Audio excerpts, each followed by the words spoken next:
Buenas tardes, bienvenidos, bienvenidas a todos los que estéis aquí pendientes de una nueva masterclass de profundización técnica, de las que ya llevamos más de un mes realizando aquí todos los días en EADIC. Me presento, soy Francisco Requero, miembro del equipo de EADIC España en Madrid. Como comentaba, versará sobre protecciones eléctricas de sobrecorriente, estará impartida por Aarón Paradas, es un docente de nuestro máster en Ingeniería Eléctrica Aplicada, de este máster online de EADIC. Y yo básicamente procederé a presentar muy rápidamente a EADIC para todos aquellos de los que estéis conectados y no nos conozcáis, y posteriormente ya, después de estos 3-4 minutitos de presentación, daré paso a Aarón para que haga la introducción a la masterclass. Muy rápidamente, ¿quiénes somos en EADIC? Somos una escuela de actualización altamente especializada en la actualización de ingenieros y arquitectos. Realizamos todo tipo de formaciones para la actualización de profesionales que quieran dar un salto en su carrera, que quieran perfeccionar en un ámbito. Damos formación online, formación en cursos presenciales, formaciones in company, formaciones de diplomado y, por supuesto, formaciones de máster online, como este máster en Ingeniería Eléctrica Aplicada que patrocina esta masterclass de hoy. Desde que comenzamos, ya hemos dado formación a alumnos de más de 42 países distintos y hemos formado a más de 12.500 alumnos, 12.500 profesionales técnicos de habla hispana. Estamos presentes en 3 países, estamos presentes en Madrid, España, estamos presentes en Bogotá, en Colombia, y en Lima, en Perú, y próximamente abriremos una sede en Ecuador. ¿Por qué digo todo esto? Bueno, porque nuestra formación, la formación que ofrecemos, tiene un marcado carácter internacional. Los alumnos y los docentes que se dan la mano en nuestras formaciones provienen de diferentes países del mundo, son profesionales versados en la materia, pero que además se han enfrentado a diferentes problemáticas con diferentes perspectivas, que es lo que te da la internacionalización. Y esto es muy beneficioso, es muy productivo para los alumnos que estudian nuestros másteres, ya que al final no solo reciben la experiencia de un solo lugar, sino esa mezcla, esa sinergia de diferentes experiencias hace que la formación sea mucho más productiva. Siguiendo un poquito con EADIC, nuestros números, bueno, como os comentaba, damos todo tipo de formaciones, tanto online como presencial, donde hemos formado a más de 12.500 alumnos en nuestras más de 250 experiencias formativas. Contamos con 40 másteres online y presenciales y más de 400 docentes que dan clase en todos estos tipos de formación de los que hemos hablado, 400 docentes que son todos ellos profesionales certificados en el sector en el que imparten sus clases. Son profesionales que comparten con vosotros su experiencia, la manera en la que a lo largo de los años han sabido enfrentarse a diferentes problemáticas, lo comparten directamente con vosotros para que vuestra asimilación de conocimientos sea sobre una materia mucho más real, sobre algo que podáis poner en práctica desde el mismo día siguiente en el cual recibís la formación. Por eso, más de 100 empresas nos eligen a menudo como su escuela de referencia a la hora de realizar sus capacitaciones. Tenemos, como comentaba, un 100% de profesionales en activo como parte del profesorado, un 70% de tasa de repetición en nuestros alumnos. Esto es, los alumnos que hacen un curso o un máster con nosotros, el 70% de ellos repiten, para que os hagáis una idea del nivel de satisfacción, y un 75% de media en las encuestas de satisfacción que realizamos a lo largo de nuestras formaciones. ¿Pero por qué estudiar con EADIC?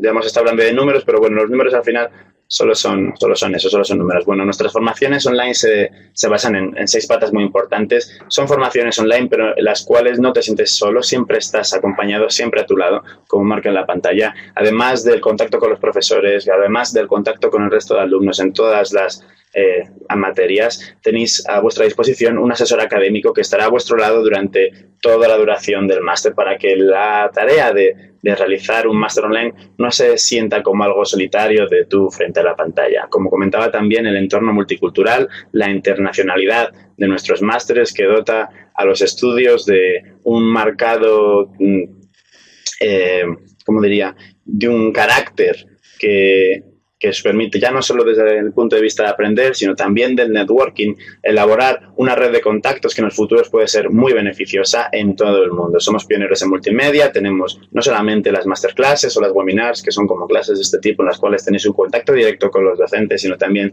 tenemos el campus virtual repleto de tutoriales, de vídeos explicativos sobre las diferentes materias que se imparten, para que sea mucho más dinámico vuestro aprendizaje. Es una enseñanza online que se adapta a vosotros, no es una enseñanza que dependa de que deis la vuelta a vuestro estilo de vida, de que encontréis los huecos para poder formaros. No, es una formación que se adapta a vosotros para que tengáis la facilidad de poder enfrentaros a esta actualización de conocimientos que os proponemos sin tener que dejar de lado vuestras obligaciones, ya sea con el trabajo, con la familia, etcétera. Es un entorno muy dinámico, muy flexible, como comentaba, se adapta a vosotros para que no tengáis la sensación de que perdéis vuestra vida a la hora de enfrentaros a una formación online que bastante dura es. Y por supuesto siempre estamos actualizados, siempre estamos renovando los pensum, ya sea desde el punto de vista de materias o metodologías que se están imponiendo en el mercado profesional, desde el punto de vista de software que tienen nuevas actualizaciones, nuevas versiones o incluso nuevos software que se imponen frente a otros en el mercado y que incluimos en nuestros pensum para que lo que estéis recibiendo, la formación que estáis recibiendo siempre esté a la última. Pasando muy rápidamente, a lo largo de los años hemos elaborado un montón de alianzas y de asociaciones con diferentes colegios profesionales, asociaciones y universidades, tanto a este lado del Atlántico como al otro, desde Building Smart, pasando por las diferentes cámaras de comercio, la Universidad Católica de Murcia, la de Alcalá, la de Udima, Santo Tomás, la Piloto de Colombia, Udalec, etcétera.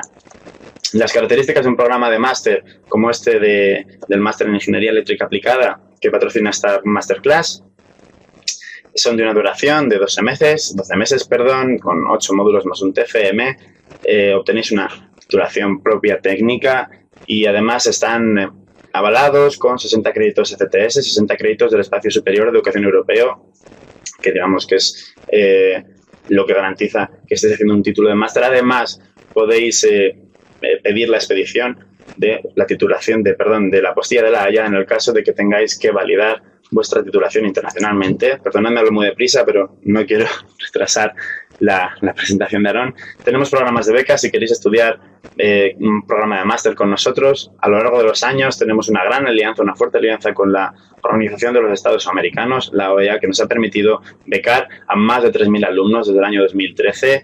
Además, tenemos una fundación, la Fundación FIE, que son unas becas que otorgamos desde ADIC. Entre ambas podéis obtener becas de entre un 40 y un 60% si queréis postularos a alguna de estas becas porque estáis muy interesados en estudiar uno de nuestros másteres, pero creéis que vuestro nivel económico no lo permite. Simplemente podéis meteros en la página web www.eadic.becas.com. Ahí encontráis toda la información de nuestros programas de máster, de nuestros programas de diplomados y toda la información sobre cómo postularos a una de estas becas si quisierais. Nada más, a partir de ahora ya doy paso a Aarón, a nuestro docente, para que empiece con esta masterclass sobre electrónica aplicada, esta masterclass sobre protecciones eléctricas de sobrecorriente. Permitidme, eso sí, que presente muy brevemente a Aarón. Es ingeniero electricista titulado en la Universidad Rafael Urdaneta, especializado en gestión de proyectos industriales por la Universidad Rafael Belloso Chacín. Tiene experiencia en el área de desarrollo de ingeniería para grandes parques industriales y proyectos de ingeniería y construcción en el rubro de la generación, transmisión y distribución eléctrica. Actualmente trabaja en el Departamento de Ingeniería y Diseño del Coordinador Eléctrico Nacional de Chile, donde realiza la auditoría técnica de todos los proyectos de generación, transmisión y distribución que plantean su conexión al sistema interconectado nacional. No sé si me he dejado algo, Aarón, no sé si quieres añadir algo sobre tu currículum. No, todo perfecto, Francisco. Muchas gracias por la presentación. Hola, ¿qué tal? Muy buenas tardes a todos. Bienvenidos a esta masterclass. La masterclass está basada en lo que son las protecciones de sobrecorriente. Muy brevemente en lo que va a consistir este masterclass, primero vamos a partir por los diferentes conceptos básicos de lo que son los sistemas de protecciones, ¿sí? Para ponernos al día y el corriente y nivelar un poco los conocimientos, y luego vamos a conversar, o les voy a presentar cómo se aplica las protecciones de sobrecorriente, ¿sí? Que es el foco de este máster, mostrar la aplicación o la utilización de conceptos teóricos que se ven durante la materia de ingeniería eléctrica, ¿sí? Entonces, iniciando, ¿ok?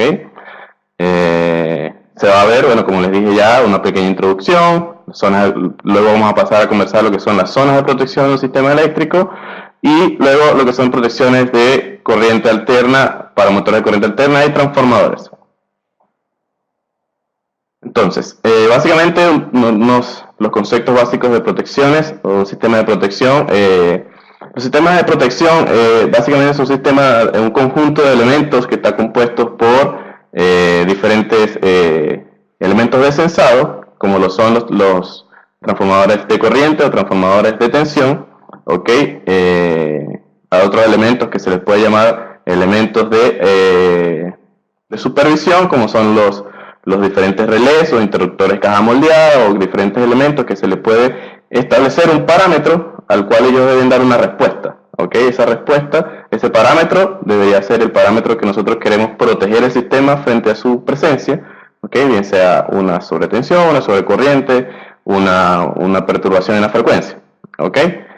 Y por último tenemos los elementos actuadores, que son aquellos que van a llevar a cabo la acción efectiva que va a prevenir un daño en las instalaciones, ¿ok? Como son los contactores, seccionadores o interruptores, ¿sí? Ahora, haciendo un poco más de foco en lo que es un relé, como dice acá, un dispositivo eléctrico, ¿okay? Diseñado para proteger o actuar frente a unas condiciones de entradas establecidas, ¿okay?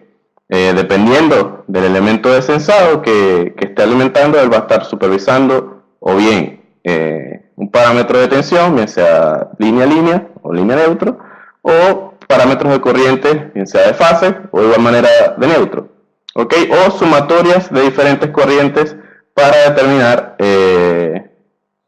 las condiciones de operación del sistema, ¿ok? Un poco más, un relé de protección es aquel, ¿ok?, que está pensado o ajustado de manera tal de actuar o censar aquellas condiciones de operación fuera de los estándares normales de un sistema eléctrico de potencia. Bien sea una baja tensión, una sobretensión, ¿ok?, una baja corriente, una sobrecorriente, ¿ok?, baja frecuencia, sobrefrecuencia, u otros fenómenos que a la larga pueden afectar el desempeño del sistema, completo o de un elemento, ¿ok? Ahora, cuando se habla de lo que son las protecciones de sobrecorrientes, hay un término que hay que tener siempre presente, que es la coordinación de protecciones, ¿ok?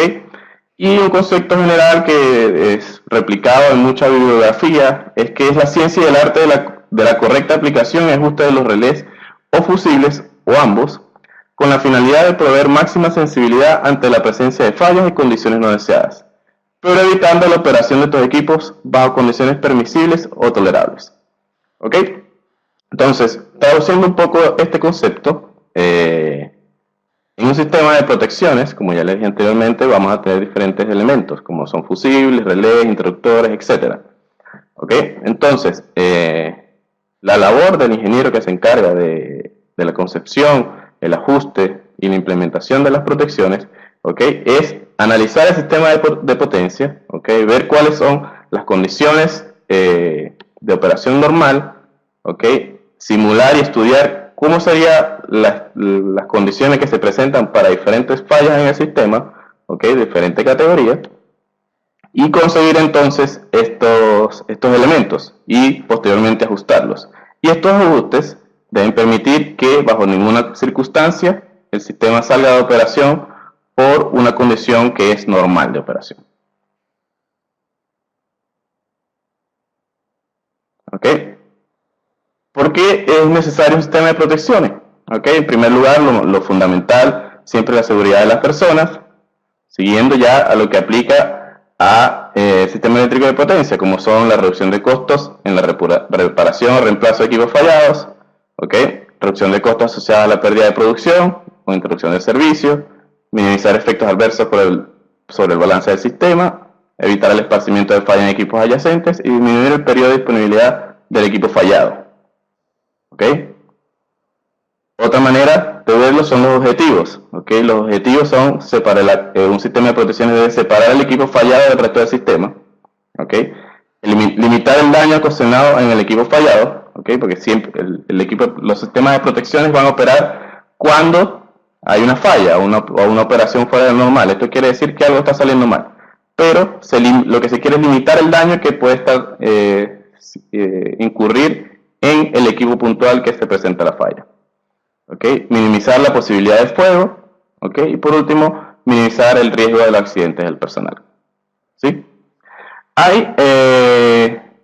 Teniendo en mente, ¿okay?, las necesidades y los objetivos del sistema de protección, ¿okay?, son 5 características que definen, ¿ok? O que debe tener en cuenta cualquier persona que quiera hacer o cuya tarea es establecer o confeccionar el sistema de protecciones. En primer lugar es confiabilidad. ¿Ok? El sistema, los ingenieros que operan el sistema eléctrico deben estar seguros y tener la confianza de que aquella persona que lo diseñó, ¿ok?, puede garantizar de que opera correctamente para aislar una falla. ¿Ok? Luego la selectividad. ¿Ok? La selectividad se escribe como la máxima continuidad de servicio con mínima desconexión del sistema. ¿Y cómo se traduce esto? ¿Ok? Esto se traduce a que el sistema de protecciones solo debería sacar de servicio, ¿ok?, o aislar el equipo del cual se presenta una falla, ¿ok? Si imaginamos un sistema eléctrico en el cual tenemos diferentes barras de distribución, de esa barra de distribución salen diferentes transformadores y de cada una de esos transformadores se alimenta diversas cargas, ¿ok? Por ningún motivo, una carga debería de ser desconectada por una falla en otra carga, ¿ok? O un transformador salir por la falla en un transformador que esté conectado en paralelo. Debe salir la menor cantidad de equipos posibles de operación. Luego tenemos velocidad, ¿ok? Frente a una falla, el daño que se presencia en los sistemas eléctricos es bastante rápido, por lo que el sistema de protecciones debe responder mucho más rápido que el daño que se pueda presentar en los equipos de potencia. Luego, siempre se debe mantener la simplicidad, ¿sí? Porque si se hace muy complejo el sistema de protecciones, se pudiese incurrir en muchos puntos de falla dentro del mismo sistema de protecciones, lo cual también atenta con la confiabilidad del sistema.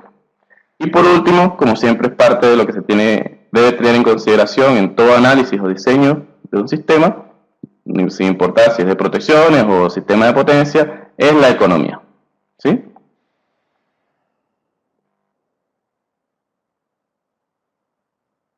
Ahora, hay una serie de pasos en la selección y la confección y ajuste de equipos dentro de lo que es una coordinación de protecciones, ¿ok?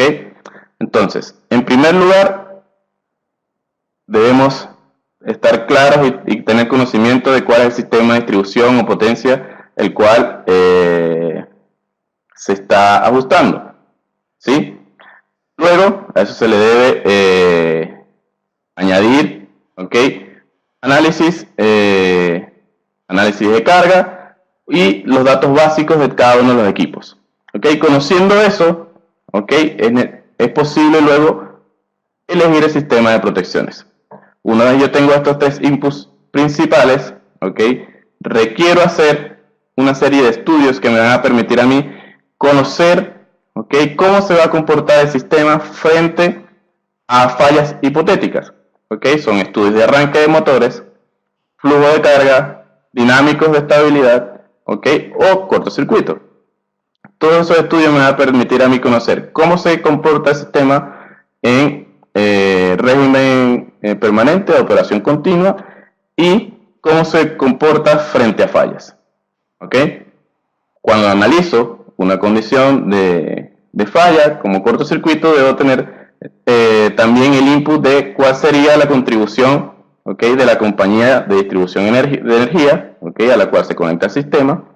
Y también debo tener la data, ¿ok?, de la contribución de generadores y motores. ¿Ok? Una vez tengo todos estos resultados, es posible ya elegir los dispositivos específicos de protección que son necesarios. ¿Ok?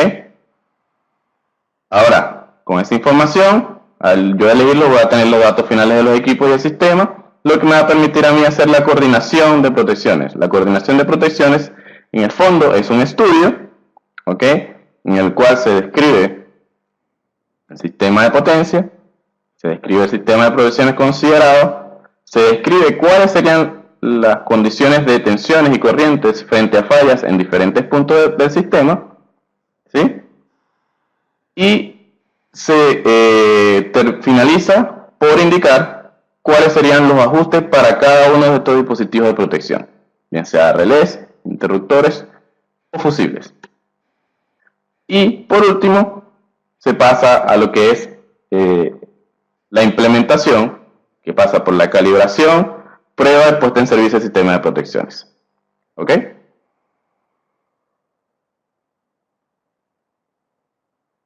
Ahora, en los sistemas eléctricos de potencia, ¿ok?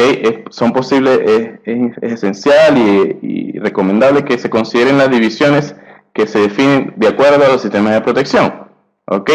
Estas divisiones son conocidas como zonas de protección. ¿Ok? Y básicamente las zonas de protección lo que buscan es subdividir, ¿ok?, un sistema eléctrico de potencia como el que podemos ver en esta imagen y definir así las llamadas zonas, y cada zona debería ser considerada bajo el estudio, ¿ok?, por separado, y definir las protecciones que aplican a cada zona. ¿Ok?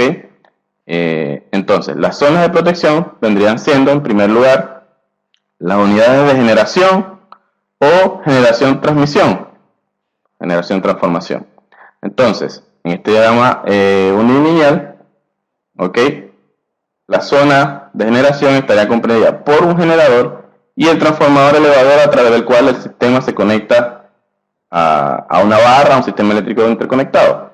Ahora, las zonas de protección se definen por los diferentes elementos de sensado que se conectan.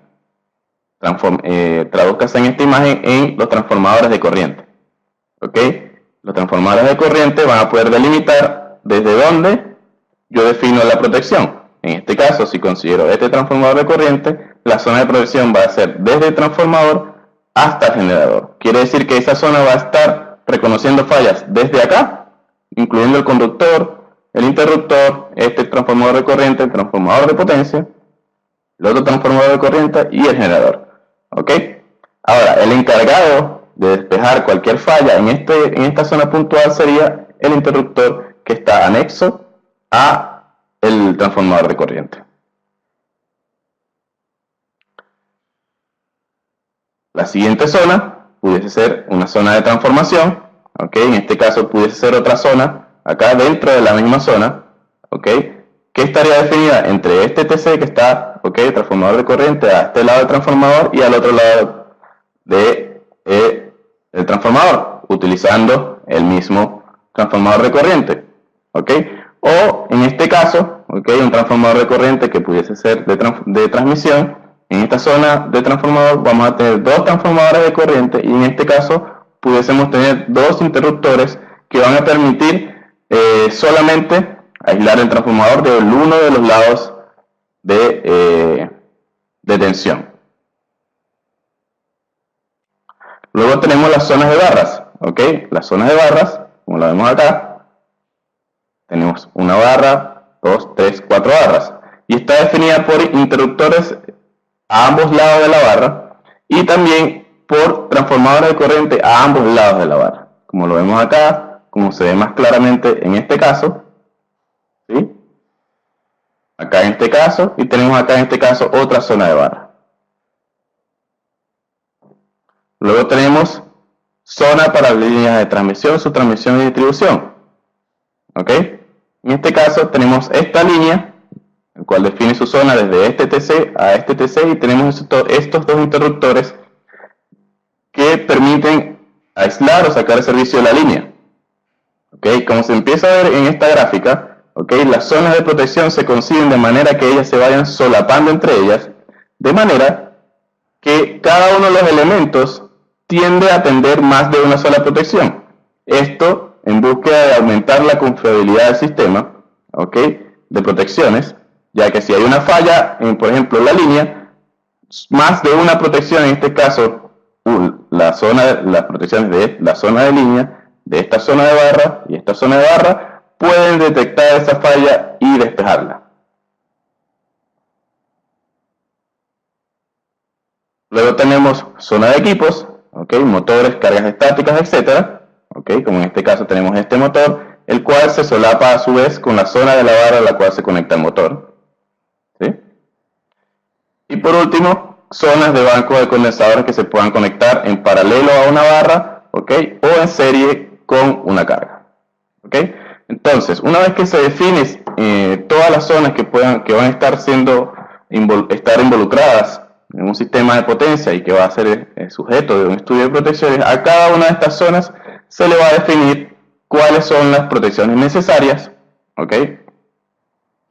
Y los criterios bajo los cuales se van a ajustar, ¿ok? Cada uno de los elementos de potencia tiene características propias, condiciones de operación propias y diferentes maneras de presentar fallas y posibles daños, ¿ok? Entonces cada una de esas zonas va a tener protecciones particulares que se van a diferenciar de igual manera, ¿sí?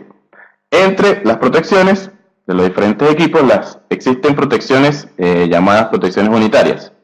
Son protecciones que, como su nombre las define, sirven el propósito de solo proteger ese elemento, ¿ok?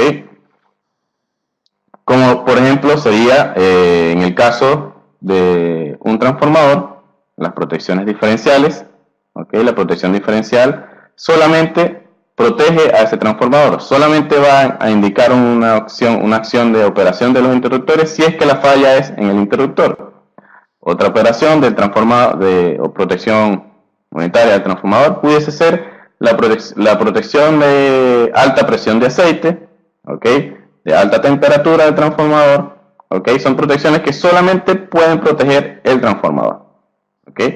Y hay otras protecciones llamadas en alguna literatura como protecciones de fallas pasantes, ¿ok? O protecciones sistémicas que están concebidas para poder detectar condiciones de falla o de operación fuera de lo normal en diferentes ubicaciones del sistema eléctrico independientemente a cuál sea el elemento que ellas están llamadas a proteger. Por ejemplo, las protecciones de sobrecorriente y las protecciones de sobretensión y baja tensión. ¿Ok? Entonces, como ya sabemos de un inicio, vamos a enfocar más a continuación sobre las protecciones de sobrecorriente. Entonces, tenemos diferentes tipos de relés sobrecorriente, que básicamente se diferencian por las características de operación. De acuerdo a las características de operación, tenemos tres grupos de relé, los que son de corriente definida, tiempo definido y tiempo inverso. ¿Ok? Las protecciones de corriente definida, ¿ok? Básicamente se definen ya de esta manera, tienen un comportamiento de esta manera, ¿ok? Como se muestra esta gráfica, considerando una gráfica en tiempo y corriente de operación, o ese es el ajuste de la corriente de operación, ¿ok? Y su tiempo de operación es instantáneo, conceptualmente instantáneo, porque como se observa acá, su tiempo de operación es 0,01 segundos, ¿ok? Lo que se tiende a manipular para este tipo de protecciones, ¿ok? Es el nivel de corriente a la cual ellos hacen su operación, ¿sí? Este ajuste puede ser variado, ¿ok? En el rango de las corrientes, ¿ok? No así su tiempo de operación, ¿ok? Estas protecciones, por lo general, cubren la función de proteger frente a fallas de sobrecorriente. Perdón, fallas de sobrecorriente producidas por un cortocircuito, ¿sí? El otro tipo que tenemos es una protección de tiempo definido. Las protecciones de tiempo definido, como lo dice su nombre, su concepto, su teoría básica es que la corriente a la cual son ajustadas es fija, ¿ok? Y yo puedo manipular el tiempo en el cual ellas pueden operar, ¿ok? Esto me permite, ¿ok?, dar un retardo en el tiempo de operación dependiendo de la condición a la cual yo he concebido esa protección, ¿ok? Como por ejemplo, en algunas ocasiones, cuando hay un sistema que tiene alto desbalance, ¿ok?, o conexiones desbalanceadas en las diferentes fases, si es que se hace una conexión de un equipo, ¿ok?, a una fase en específico, se va a presentar una sobrecorriente en el neutro del alimentador principal o en el neutro de los transformadores.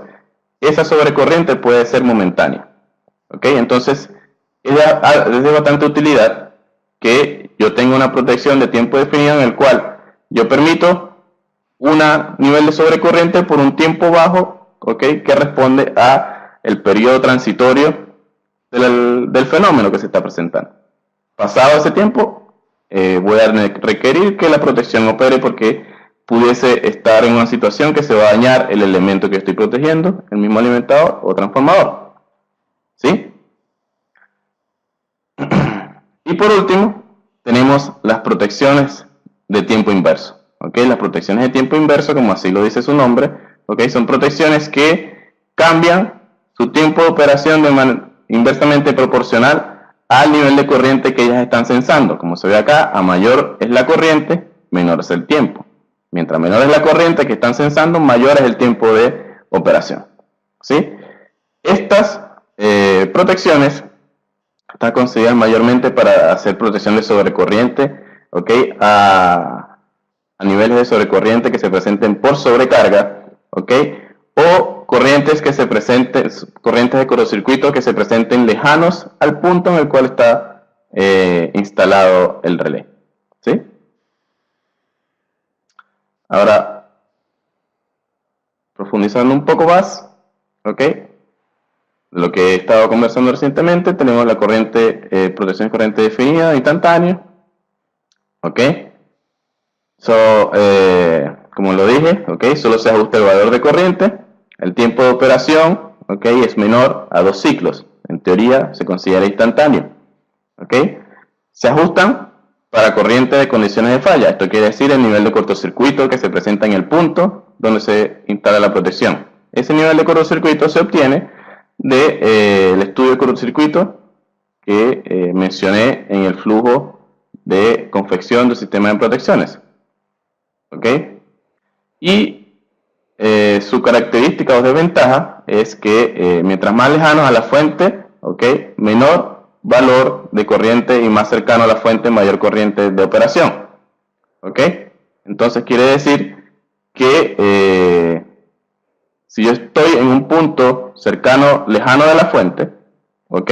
De la corriente de cortocircuito, es probable que este relé no sea capaz de censar esa corriente y despejar la falla. ¿Ok? Ahora, para las protecciones de tiempo definido, ¿ok? Se ajusta el valor de corriente y también es posible ajustar el tiempo de operación. ¿Ok? Se ajustan de manera que el interruptor más cercano a la falla dispare en un tiempo más corto, aumentando a medida que se aleja. ¿Okay? Este concepto lo vamos a ver en la siguiente diapositiva. ¿Okay? Y por último, se ajustan tanto para condiciones de sobrecarga como cortocircuito. ¿Okay? Como lo dije anteriormente, en el ejemplo que relaté, hablé sobre una conexión en la que se veía una sobrecarga momentánea en el neutro del transformador o en el alimentador. Pero también es posible ajustarla para una corriente de cortocircuito en el neutro del sistema.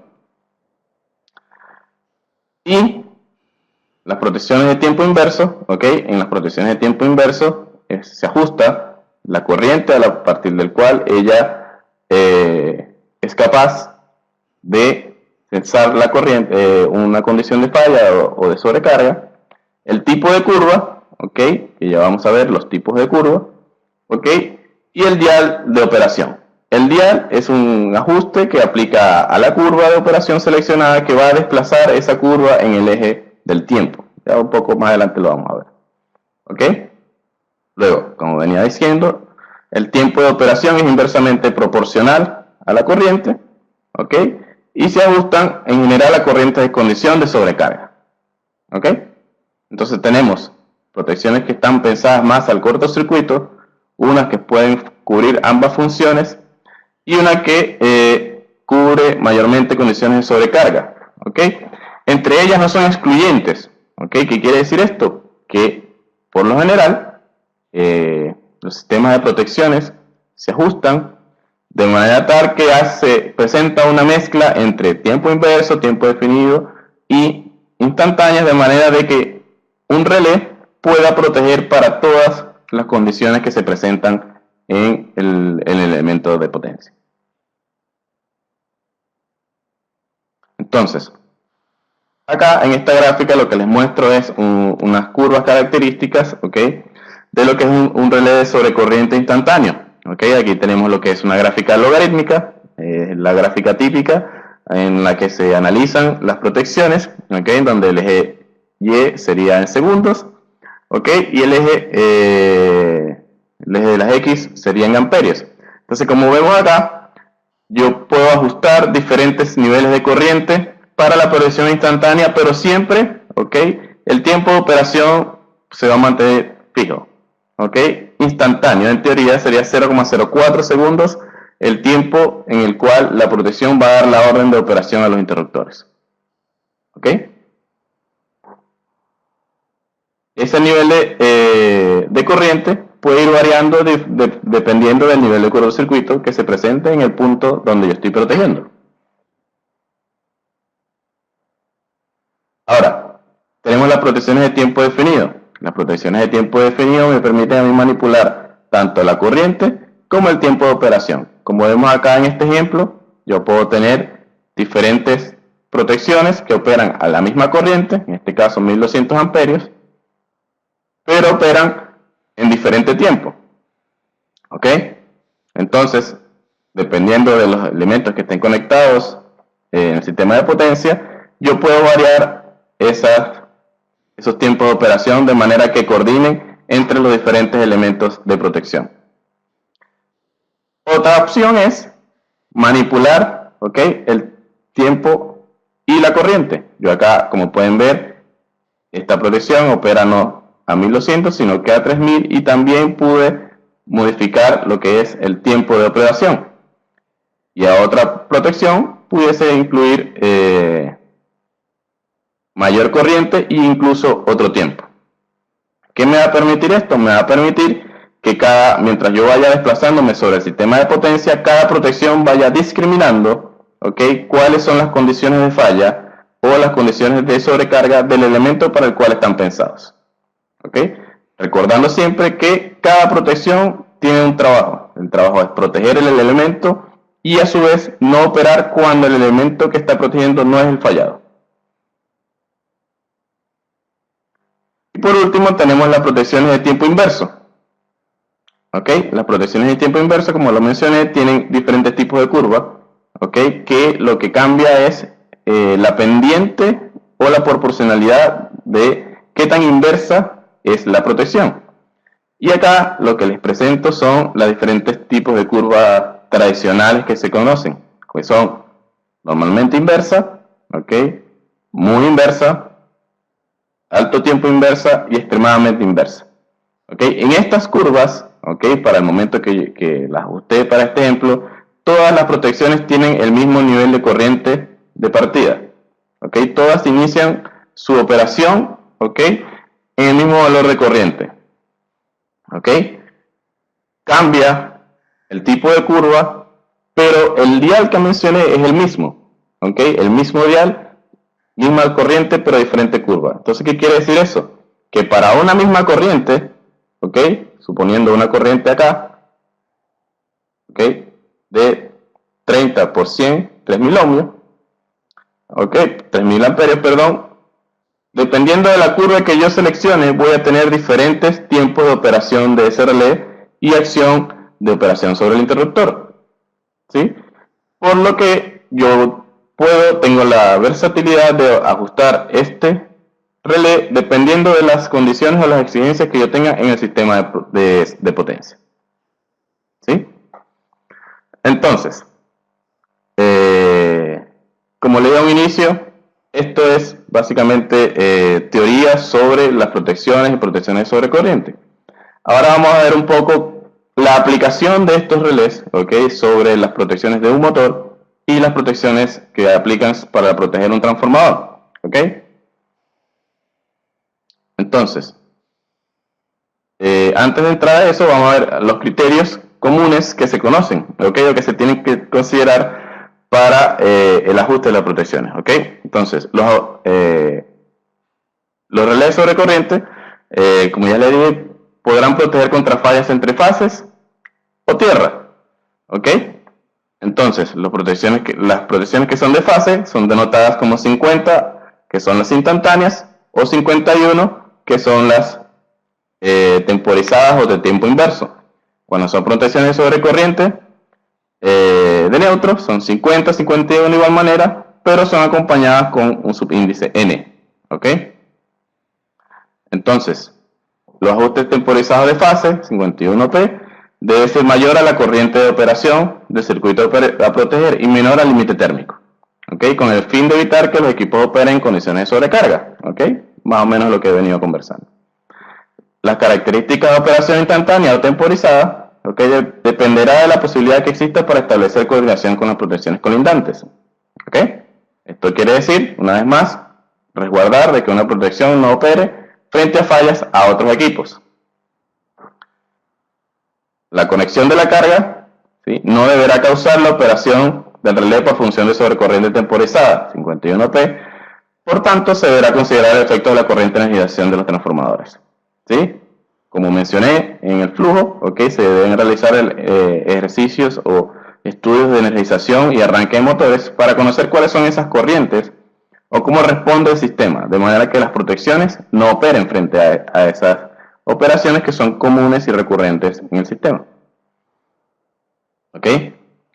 Para el caso de la protección sobrecorriente asociada a un transformador de potencia, la curva de operación de relé debe estar ubicada debajo de la curva de capacidad térmica del transformador y arriba de la corriente de inserción o corriente de inrush. Eso lo vamos a ver en las siguientes láminas. Y por último, se debe considerar un margen suficiente que tome en cuenta los posibles errores que pueden tener las corrientes, tales como el error de transformador de medición, errores en el relé, etc. ¿Ok? Y este margen es el que se conoce como margen de coordinación, paso de coordinación, ¿ok?, que básicamente permite resguardar la selectividad entre un elemento y otro, ¿sí?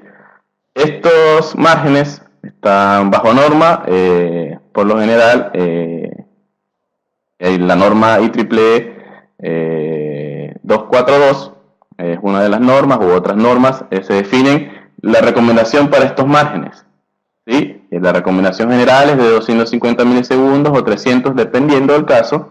Localmente, en Chile, en los sistemas de distribución, sistemas de transmisión, se diferencia por niveles de tensión, ¿ok?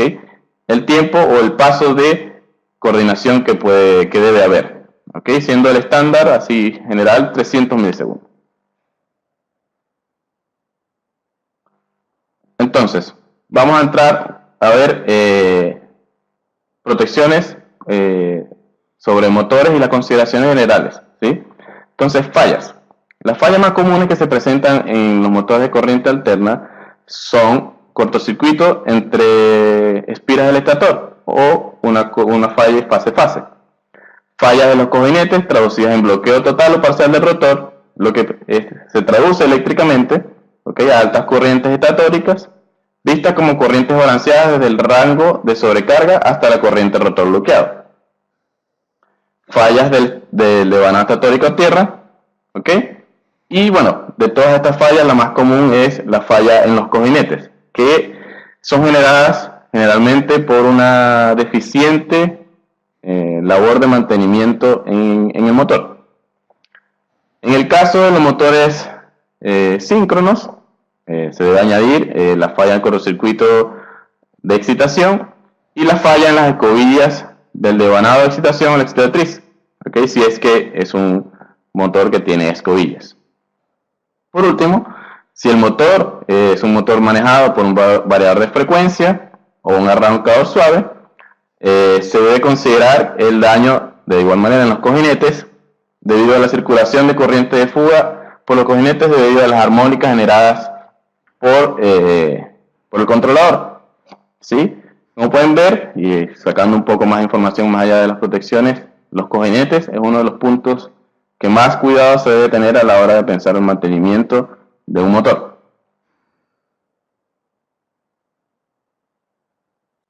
Ahora vamos a ver cómo se aplica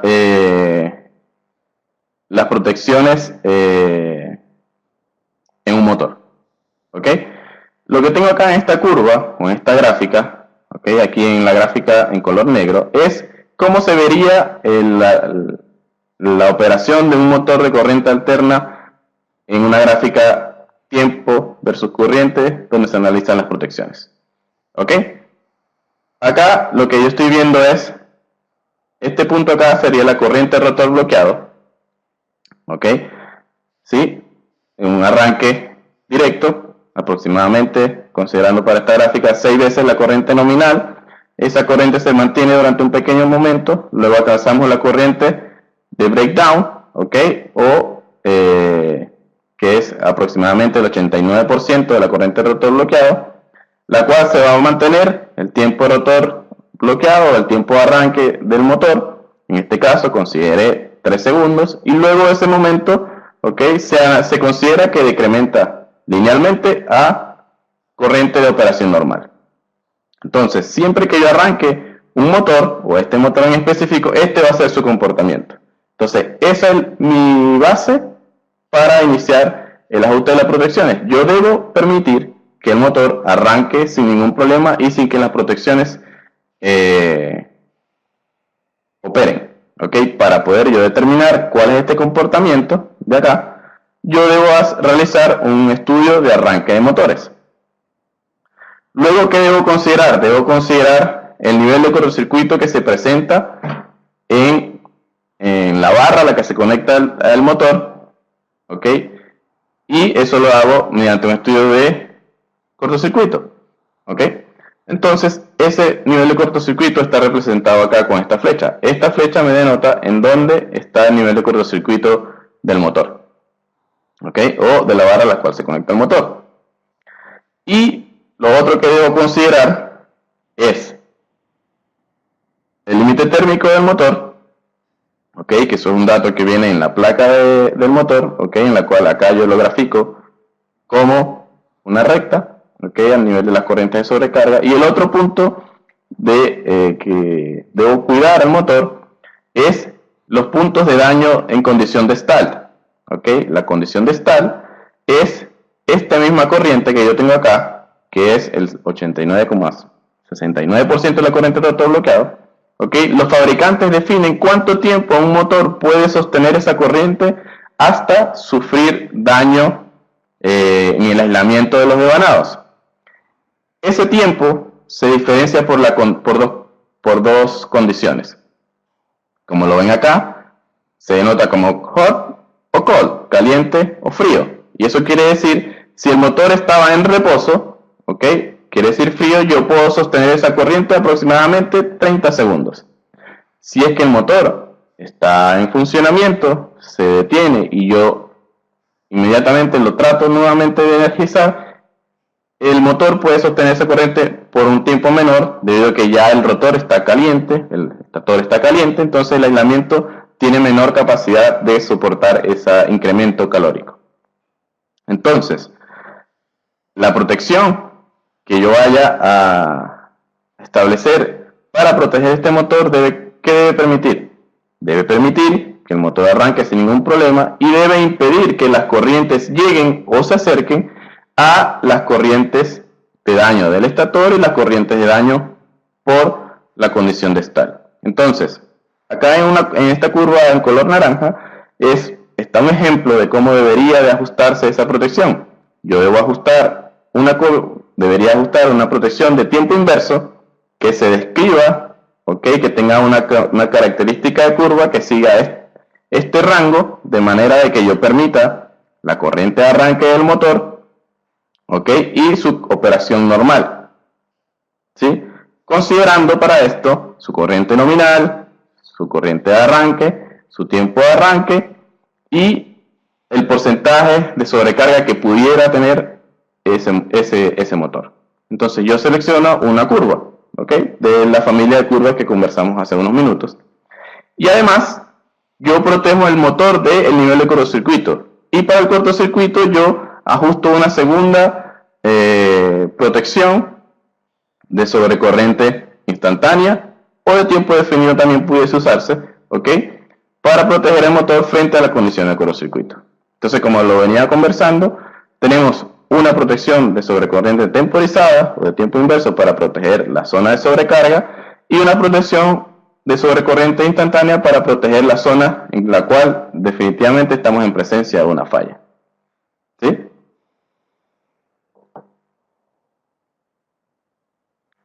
Ahora vamos a pasar a lo que son las protecciones para transformadores de potencia. Entonces, antes de entrar en las protecciones, vamos a hablar sobre las fallas más comunes en los transformadores de potencia. Entonces, tenemos en primer lugar la falla entre espiras. ¿Ok? Fallas de devanado a tierra, ocasionadas por problemas de diseño, fabricación o sobrecarga excesiva, vibraciones, sobretensiones o contaminación en aceite aislante. Falla en terminales o cambiadores de toma sin carga, ocasionadas por ensamblaje inapropiado, que pueden haber sido sufridos durante el transporte, o vibración excesiva o diseño inapropiado. Falla en los heladores debido a vandalismo, contaminación, envejecimiento, ruptura causada por animales. Falla en cambiadores de tomas bajo carga, ¿sí? Y falla en el aislamiento del núcleo. Este orden de fallas está de acuerdo a la frecuencia de ocurrencia. De entre todas estas, la más común de todas es fallas por contaminación en el aceite aislante. ¿Sí? Es una de las razones más comunes y recurrentes en las razones de por qué se presentó una falla. Es por esto que se recomienda, o debería decir, el plan de mantenimiento de transformador debería incluir el monitoreo continuo en las condiciones del aceite de los transformadores a través de cromatografías. ¿Sí? Ahora, a ver, se me pasó una lámina. Existen para los transformadores la definición de las curvas de daño. ¿Okay? Para definir las curvas de daño, los transformadores se clasifican en 4 categorías. ¿Okay? Dependiendo si son monofásicos o trifásicos. ¿Okay? Y las curvas de daño, ¿qué es lo que presentan? Estas curvas consideran el efecto acumulativo del daño del transformador debido a corrientes de falla pasando a través del mismo, y el número de fallas a las cuales el transformador puede estar expuesto en una aplicación dada. Para aplicaciones donde las fallas pueden ocurrir frecuentemente, subestaciones de distribución o circuitos aéreos, las curvas reflejan los daños térmicos y mecánicos causados por la falla. Para aplicaciones donde la presencia de falla no es frecuente, la curva se refleja principalmente en los daños térmicos. Luego, las curvas características de los dispositivos de protección sobre corriente a utilizar deben coordinar con la curva de daño del transformador a proteger. Esto quiere decir que deben estar por debajo de la curva de daño, guardando un margen de tiempo como el que mencioné anteriormente. ¿Okay? Todos esos efectos son considerados por las normas internacionales para dibujar las curvas de daño. ¿Okay? Actualmente todos los software que se utilizan para modelación de sistemas de potencia tienen incluidas estas curvas. ¿Okay? Basta con la selección del transformador, dar las características y ya va a tener incorporadas las curvas de daño que responden a las categorías que se muestran acá. Entonces, una curva de daño de transformador se ve como estas curvas que se ven acá, ¿ok? Y además, ¿ok? En el caso de que los transformadores sean conectados para los diferentes tipos de conexiones del transformador, aplican diferentes factores, ¿ok? Que buscan resguardar el transformador de las fallas, ¿ok? Porque dependiendo del tipo de transformador, de la conexión, van a haber fallas que se van a presentar o no, o que el transformador no las va a ver como una corriente elevada, ¿ok? Entonces, dependiendo de la conexión de los devanados, ¿ok? Yo voy a tener un factor que va a multiplicar. En este caso, supongamos que la curva en azul es la curva de protección originaria del transformador. Dependiendo de la conexión que yo establezca, multiplico todos los puntos de corriente de ese transformador y desplazo la curva en el eje de las corrientes, y eso va a generar que mis protecciones sean aún menores. ¿Ok? Entonces, de estos factores, el factor va a ser menor siempre que yo tenga una conexión a tierra. ¿Y por qué? Porque las fallas a tierras son las fallas más comunes a las cuales está sometido un transformador, bien sea propias del transformador o de los circuitos que se conectan al transformador.